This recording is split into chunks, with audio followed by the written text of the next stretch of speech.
Hi guys, welcome to my channel. This is Karthik Xavier. Captain Gilli alias ಅಕ್ಕ ಮಹಾರಾಜ್ ಉಸ್ತುವಾರಿ ಹೇಗಿತ್ತು? Actually big boss ಮನೆಯ female contestant ಗಳಲ್ಲಿ ನಿಜವಾಗ್ಲೂ ಸ್ಟ್ರಾಂಗೆಸ್ಟ್ ಸ್ಪರ್ಧಿ ಯಾರು, ಜೊತೆಗೆ ಗಿಲ್ಲಿ ಮಾಡಿರೋ ಸಾಲು ಎಡ್ವರ್ಡ್ ಗಳೇನೋ ಅನ್ನೋದನ್ನ ಈ ವಿಡಿಯೋದಲ್ಲಿ ಇನ್ ಡೀಟೇಲ್ ಆಗಿ ತಿಳ್ಕೊಳ್ಳೋಣ.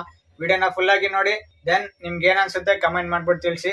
ಎಸ್, ಬಿಗ್ ಬಾಸ್ ಒಂದು ಸಖತ್ ಅನೌನ್ಸ್ಮೆಂಟ್ ಮಾಡಿದ್ರು ಅಂತಾನೆ ಹೇಳ್ಬೋದು. ಅದು ಏನಂದ್ರೆ ಬಿಗ್ ಬಾಸ್ ಮನೆಯ ಕೊನೆಯ ಕ್ಯಾಪ್ಟನ್ ಯಾರಾಗ್ತಾರೆ ಅವರಿಗೆ ಡಬಲ್ ಧಮಾಕ ಅಂತಾನೆ ಹೇಳ್ಬೋದು. ಮೊದಲನೇದು ಕ್ಯಾಪ್ಟನ್ ಆಗೋದು, ಮತ್ತೊಂದು ಡೈರೆಕ್ಟ್ ಟಿಕೆಟ್ ಟು ಫಿನಾಲೆ. ಈ ತರ ಅನೌನ್ಸ್ಮೆಂಟ್ ಮಾಡಿದ ಬಿಗ್ ಬಾಸ್ ಮನೆಯ ಕ್ಯಾಪ್ಟನ್ ಗಿಲ್ಲಿಗೆ ಒಂದು ಪವರ್ ಕೊಡ್ತಾರೆ.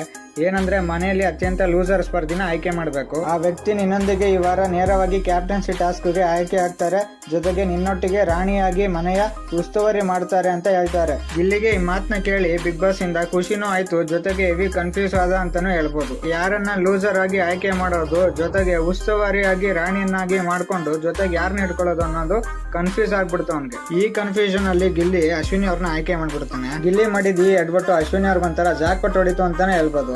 ದೆನ್ ಗೇಮ್ ಶುರು ಆಗುತ್ತೆ. ಶವರ್ ನಲ್ಲಿ ಬರ್ತಿರೋ ನೀರನ್ನ ತಲೆ ಕಟ್ಟಿರೋ ಸ್ಪಾಂಜ್ ಇಂದ ಹಿಡಿದು ತಂದು ಬಕೆಟ್ ನಲ್ಲಿ ಹಾಕಬೇಕು, ಜೊತೆಗೆ ಬೇರೆ ಸ್ಪರ್ಧಿಯಿಂದ ಆ ನೀರನ್ನ ಕಾಪಾಡ್ಕೊಬೇಕು. ಇದನ್ನ ಆಡಕ್ಕೆ ಬಂದವರು ಕಾವ್ಯ, ಸ್ಪಂದನ, ರಾಶಿಕಾ ಹಾಗೆ ರಕ್ಷಿತಾ. ಇದಕ್ಕೆ ಉಸ್ತುವಾರಿ ಮಹಾರಾಜ ಗಿಲ್ಲಿ ಹಾಗೆ ಮಹಾರಾಣಿ ಅಶ್ವಿನಿ ಅವರು. ಟಾಸ್ಕ್ ಶುರುವಾಗಿ ಫಸ್ಟ್ ರೌಂಡ್ ನಲ್ಲಿ ಅತಿ ಹೆಚ್ಚು ನೀರನ್ನ ಕಲೆಕ್ಟ್ ಮಾಡ್ಬಿಟ್ಟು ರಾಶಿಕಾ ಶೆಟ್ಟಿ ಅವ್ರು ಗೆಲ್ತಾರೆ. ಆದ್ರೆ ವಿನ್ನರ್ ನ ಅನೌನ್ಸ್ ಮಾಡಕ್ಕೆ ಗಿಲ್ಲಿಗಂತೂ ಬಾಯ್ನೇ ಬರಲ್ಲ ಗುರು, ಹೊಟ್ಟೆ ಊರಿಗೆ. ಎರಡನೇ ಸುತ್ತಿನಲ್ಲಿ ರಾಶಿಕಾ ವಿನ್ನರ್ ಒಂದ್ ಕಡೆ ಆದ್ರೆ ಕಾವ್ಯ ಮತ್ತೆ ಸ್ಪಂದನ ಇವರಿಬ್ರಲ್ಲಿ ಸೆಕೆಂಡ್ ವಿನ್ನರ್ ನ ಸೆಲೆಕ್ಟ್ ಮಾಡಕ್ಕೆ ಗಿಲ್ಲಿ ಶುರು ಮಾಡ್ತಾನೆ ಗುರು ನಾಟಕ. ಕಾವ್ಯನ ಗೆಲ್ಲಿಸ್ಬೇಕು ಅಂತ ಗಿಲ್ಲಿ ಬಕೆಟ್ ನಲ್ಲಿ ತುಂಬಿದ್ದ ನೀರ್ನ ಅಳತೆ ಮಾಡಕ್ಕೆ ಇಡೀ ಮನೆ ಓಡಾಡ್ದಗ್ರು. ಆಂಗಲ್ ಆಗಿ ಚೆಕ್ ಮಾಡ್ತಾವನೆ, ಕೂತ್ಕೊಂಡು ಮಲ್ಕೊಂಡು ಪರದಾಡ್ತಾವನೆ.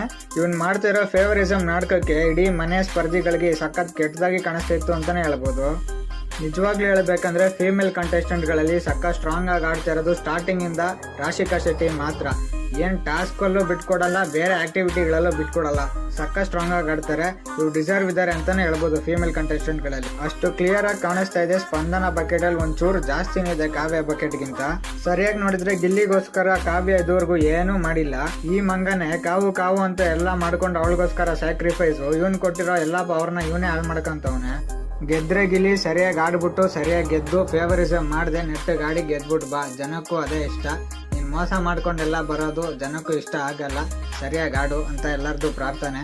ಸೊ ಇದಾಗಿತ್ತು ಒಳ್ಳೆ ಟೈಮ್ ನಲ್ಲಿ ಗಿಲ್ಲಿ ಮಾಡ್ಕೊಂತೀರಿ ಅಡ್ವರ್ಟಿನ ಡಿಸ್ಕಷನ್. ಈ ವಿಡಿಯೋ ಇಷ್ಟ ಆಗಿರೋ ಲೈಕ್ ಮಾಡಿ, ಇನ್ನೂ ಸಬ್ಸ್ಕ್ರೈಬ್ ಆಗಿಲ್ಲ ಸಬ್ಸ್ಕ್ರೈಬ್ ಮಾಡ್ಕೊಳ್ಳಿ. Press the bell icon to get all notifications. Thank you.